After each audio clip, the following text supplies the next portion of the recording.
Prologue, The Belle Époque and the Spark, 1871 to 1914. Before the fire, there was a golden age. Europe at the dawn of the 20th century was in the midst of the Belle Époque, a period of unprecedented technological progress, economic prosperity, and colonial dominance. Monarchs related by blood sat on the thrones of Great Britain, Germany, and Russia. Yet, beneath the glittering ballrooms of Vienna and the bustling factories of Berlin, a fatal web was being spun.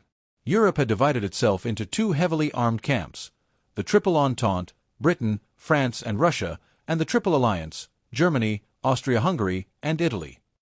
It was a continent balancing on a tightrope, holding a lit match. That match was struck on June 28, 1914, in the Balkan city of Sarajevo. Archduke Franz Ferdinand, heir to the Austro-Hungarian Empire, was visiting the city. 7 young Serbian nationalists, armed with bombs and pistols, waited in the crowds. After a failed bombing attempt earlier in the day, the Archduke's driver took a wrong turn. By pure, fatal chance, the car stopped right in front of 19-year-old Gavrilo Princip. He stepped forward and fired twice. The assassination triggered the July crisis. Austria-Hungary, backed by a blank check of military support from Germany, issued an impossible ultimatum to Serbia. Russia, seeing itself as the protector of the Slavs, mobilized its massive army. Germany, fearing a two-front war against Russia and France, executed the Schlieffen Plan, a massive, preemptive strike through neutral Belgium to knock France out of the war quickly. When German boots crossed the Belgian border, the British Empire declared war. In August 1914, millions of young men marched to the front lines, cheered on by jubilant crowds. They believed it would be a grand adventure. They believed they would be home by Christmas. Part 1. The Great War, 1914 to 1918, The Descent into Mud.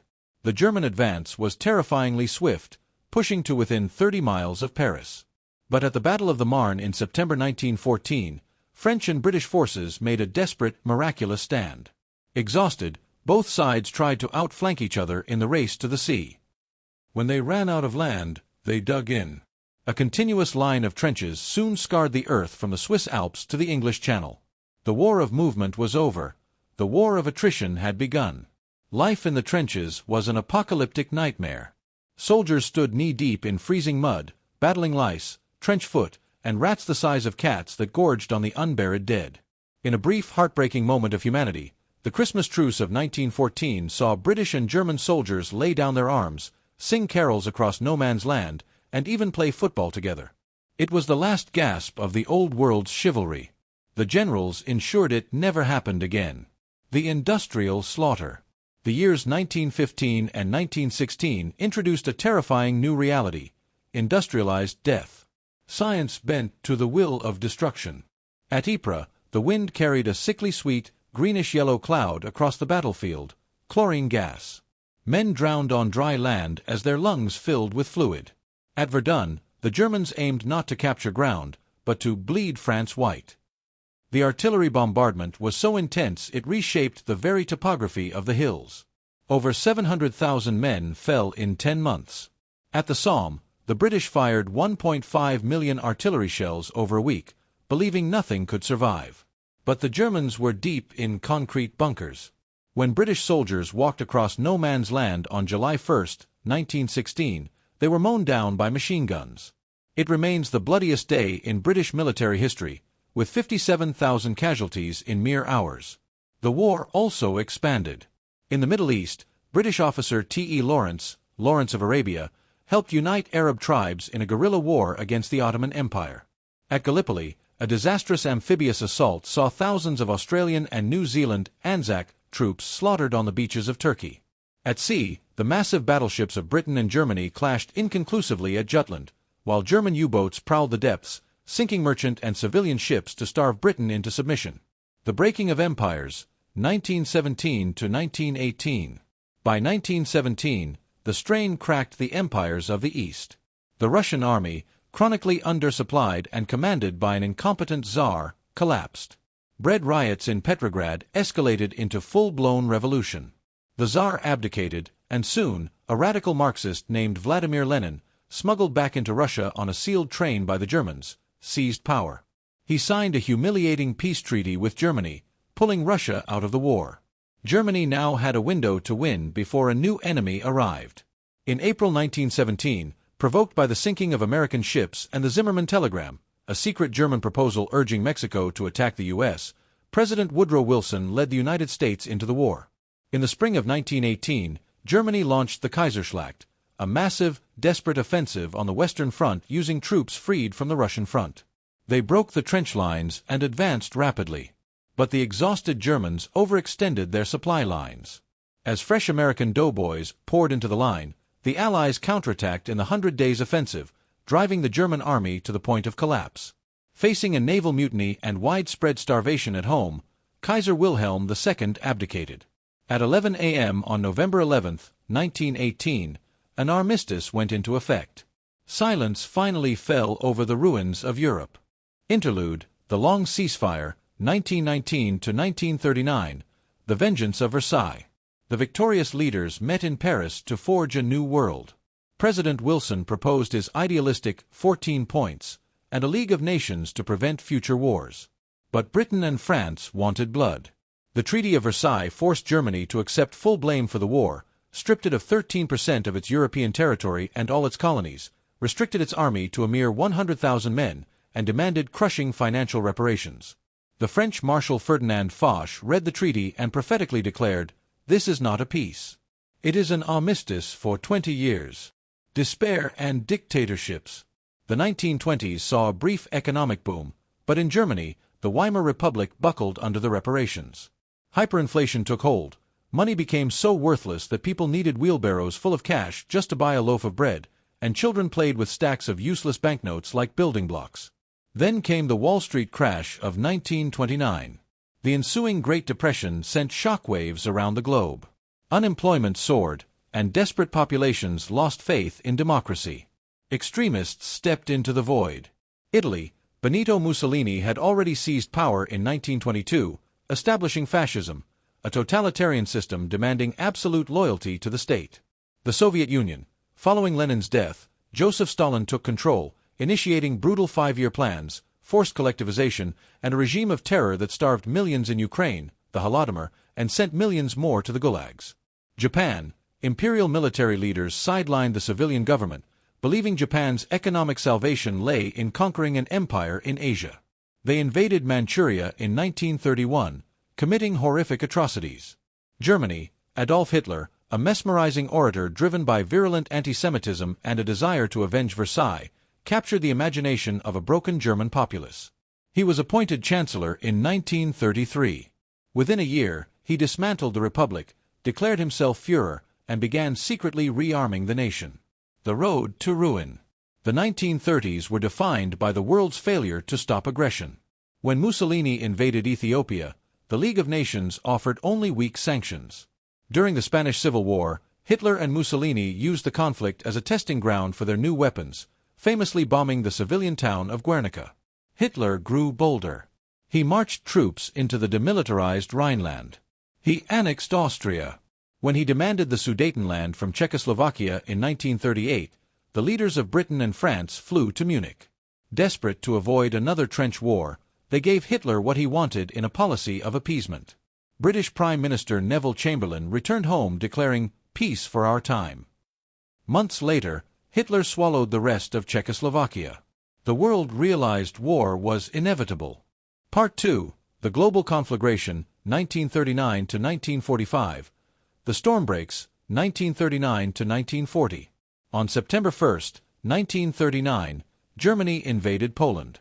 Britain and France finally drew a line and declared war, but they could do nothing to help the Poles. The world was introduced to Blitzkrieg, lightning war. It was a terrifying synchronization of mechanized warfare. Stuka dive bombers shattered communications, while panzer tank divisions smashed through lines, bypassing strongpoints to encircle the enemy. Simultaneously, Stalin invaded Poland from the east, honoring a secret pact he had signed with Hitler just weeks before. A period of eerie quiet, the phony war, fell over Western Europe during the winter. But in May 1940, the hammer fell. German forces bypassed the heavily fortified French Maginot Line by smashing through the supposedly impenetrable Ardennes forest. The speed of the advance was staggering. The British Expeditionary Force was pinned against the sea at Dunkirk. Only a massive, chaotic civilian rescue operation involving hundreds of private boats saved 338,000 Allied soldiers from capture. France fell in just 6 weeks. Hitler danced a jig outside Paris. Britain stood utterly alone. Hitler planned an invasion, Operation Sea Lion, but first, he needed to control the skies. The Battle of Britain raged through the summer of 1940. Outnumbered British pilots in Spitfires and Hurricanes clashed with the Luftwaffe high above the English countryside. The British, aided by a new invention called radar, held the line. Frustrated, Hitler turned his bombers on London and other cities in a terror campaign known as the Blitz, but the British spirit did not break.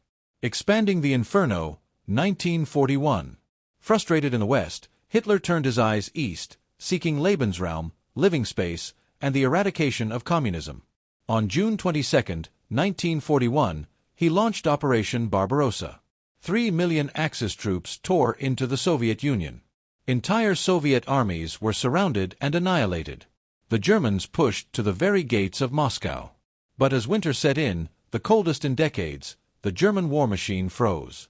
Their oil thickened, their soldiers lacked winter clothing, and the Soviets launched a ferocious counterattack. Meanwhile, the United States was watching the world burn from afar, supplying Britain through the Lend-Lease Act. The Empire of Japan, bogged down in a brutal war in China, needed oil to continue its conquests. Recognizing the U.S. Pacific Fleet as the only threat to their expansion, Japan struck preemptively. On Sunday morning, December 7, 1941, Japanese carrier-based bombers launched a surprise attack on Pearl Harbor, Hawaii. They sank or damaged 21 American ships and killed over 2,400 Americans. The attack awoke the sleeping giant. The U.S. declared war on Japan. Days later, Hitler declared war on the U.S. The two separate wars had merged into the greatest struggle in human history. The Crucible. The Turning Points, 1942 to 1943. For the first half of 1942, the Axis seemed unstoppable.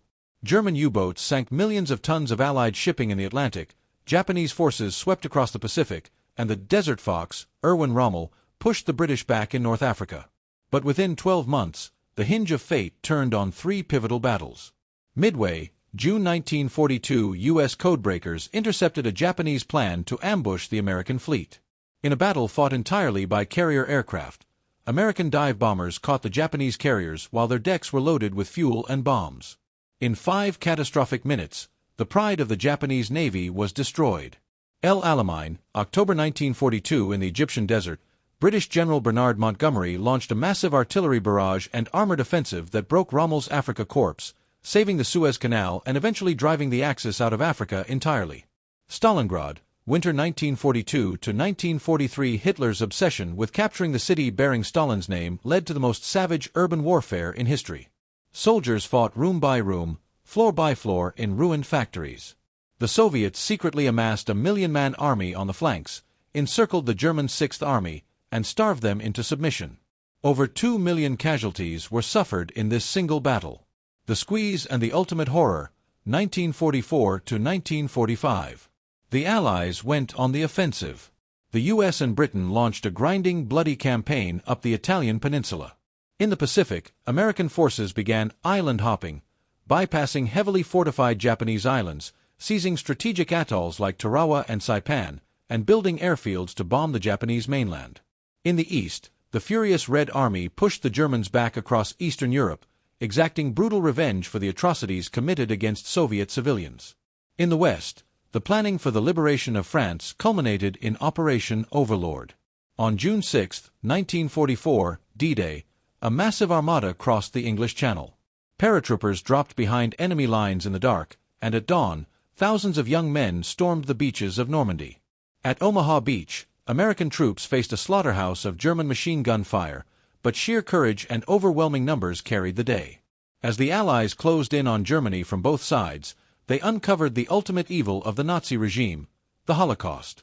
As troops liberated camps like Auschwitz, Buchenwald, and Bergen-Belsen, they found mountains of corpses and walking skeletons. The world learned of the industrialized, systematic genocide of 6 million Jews, alongside millions of Romani people, homosexuals, disabled individuals, and political dissidents.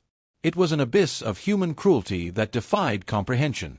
The collapse and the atomic dawn. In December 1944, Hitler launched a desperate, surprise counteroffensive in the Ardennes forest, the Battle of the Bulge. Despite freezing weather and heavy casualties, the American lines bent but did not break. The German war machine was finally spent. By April 1945, Soviet troops were fighting street by street in the ruins of Berlin. With the sound of Soviet artillery echoing above, Adolf Hitler committed suicide in his bunker on April 30th. Nazi Germany surrendered unconditionally on May 8, 1945, VE Day. But the Pacific War raged on. The fighting grew more ferocious the closer the Americans got to Japan. At Iwo Jima and Okinawa, Japanese defenders fought to the death from underground caves, and kamikaze pilots deliberately crashed their planes into American ships. American bombers were systematically burning Japanese cities to the ground with incendiary bombs, killing hundreds of thousands of civilians, yet the Japanese military government refused to surrender. American planners estimated an invasion of Japan, Operation Downfall, would cost 1 million American casualties and millions of Japanese lives. A terrible alternative had been built in the deserts of the United States, the Manhattan Project. On August 6, 1945, the Enola Gay dropped a single atomic bomb on Hiroshima, unleashing the power of the sun and wiping out 70,000 people in a millisecond. Still, the Japanese military refused to yield. On August 8, the Soviet Union declared war on Japan and invaded Manchuria. On August 9, a second atomic bomb annihilated Nagasaki. Faced with complete destruction from the air and a massive Soviet invasion on the ground, Emperor Hirohito broke the deadlock. He addressed his nation by radio, the first time his subjects had ever heard his voice, and announced the surrender. On September 2, 1945, the documents were signed aboard the USS Missouri. Epilogue: The Shadow of the Mushroom Cloud. The Second 30 Years' War was over. The devastation was absolute. Over 70 million human beings had been slaughtered. Entire continents were reduced to rubble. The map of the world was redrawn. The horrors of the war led to the creation of the United Nations, a desperate attempt to find a diplomatic mechanism to save succeeding generations from the scourge of war. It also led to the Nuremberg trials, establishing the precedent that following orders is not an excuse for crimes against humanity. Yet, there was no true peace. The alliance between the Western democracies and the Soviet Union shattered almost immediately. An iron curtain descended across Europe, dividing the continent between capitalism and communism. The world entered a new era, the Cold War, where the threat was no longer just the destruction of cities, but the nuclear annihilation of the human race itself. The world had survived its darkest hour, but it had learned how to destroy itself in the process.